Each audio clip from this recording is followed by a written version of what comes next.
Perkenalkan, nama saya Agung Abdillah Syam, kelas PTIKA, NIM 2002 0950 2070, Fakultas Teknik, Prodi Pendidikan Teknik Informatika dan Komputer. Baiklah, di sini saya akan menjelaskan tentang rangkaian penyearah gelombang atau rectifier. Rangkaian penyearah rectifier.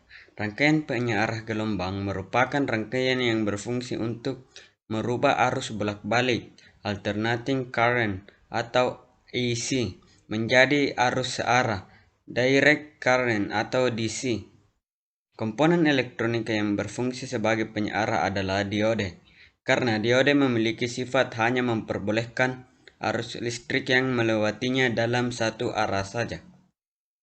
Rangkaian penyearah terbagi atas dua, yaitu satu, rangkaian penyearah setengah gelombang, dua, rangkaian penyearah gelombang penuh. Satu, rangkaian penyearah setengah gelombang merupakan rangkaian penyearah sederhana yang hanya dibangun menggunakan satu diode saja, seperti diilustrasikan pada gambar berikut. Prinsip kerja. Prinsip kerja dari rangkaian penyearah setengah gelombang. 1. Pada saat setengah gelombang pertama atau puncak melewati diode yang bernilai positif menyebabkan diode dalam keadaan forward bias, sehingga arus di setengah gelombang pertama ini bisa melewati diode. 2. Pada setengah gelombang kedua atau lembah yang bernilai negatif yang menyebabkan diode dalam keadaan reserve bias, sehingga arus dan setengah gelombang yang kedua tidak bisa melewati diode. 3. Inilah gambar hasil keluaran dari penyearah dengan gelombang. 2. Rangkaian penyearah gelombang penuh. Rangkaian penyearah gelombang penuh dengan diode bridge.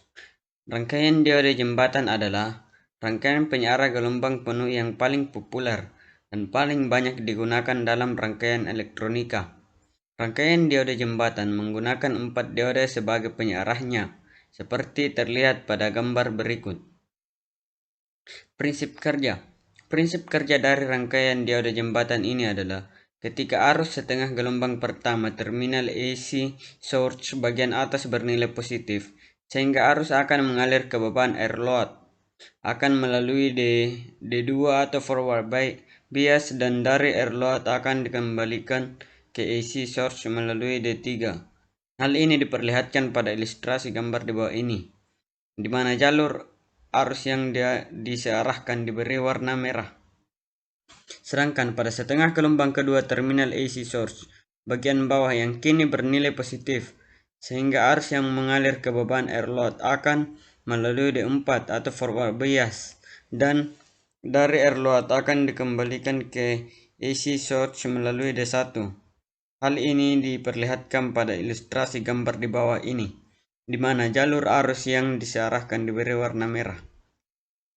Rangkaian penyearah gelombang penuh dengan center tap. Rangkaian penyearah gelombang penuh yang menggunakan center tap design digunakan pada sumber arus bolak-balik AC yang memiliki center tap atau CT. Contohnya pada transformator CT. Pada rangkaian penyearah gelombang penuh, center tap design hanya menggunakan 2 diode sebagai penyerahnya. Contoh penyearah center tap design diperlihatkan pada gambar berikut. Transformator. Trafo tenaga trafo terdapat pada P5A berfungsi untuk menyediakan macam-macam tegangan sekunder. Trafo input mempunyai lilitan primer dan lilitan sekunder dengan menggunakan inti teras atau besi. Lilitan sekundernya mempunyai center tap digunakan untuk penyesuaian independensi atau pembalik fasa. Trafo output digunakan pada trafo penerima dipasang sebagai penghubung rangkaian penguat akhir dengan load speaker dan dapat pula menyesuaikan impedansi penguat dengan impedansi speaker yang digunakan. Trafo frekuensi menengah biasa disebut trafo MV, biasanya untuk melewatkan frekuensi 455 kHz pada penerima radio AM, biasanya memakai inti ferit. Trafo frekuensi disebut juga trafo HV, intinya dari serubuk besi atau ferrite, sering disebut spool antena atau spool osilator. Untuk radio penerima biasanya sebagai penala atau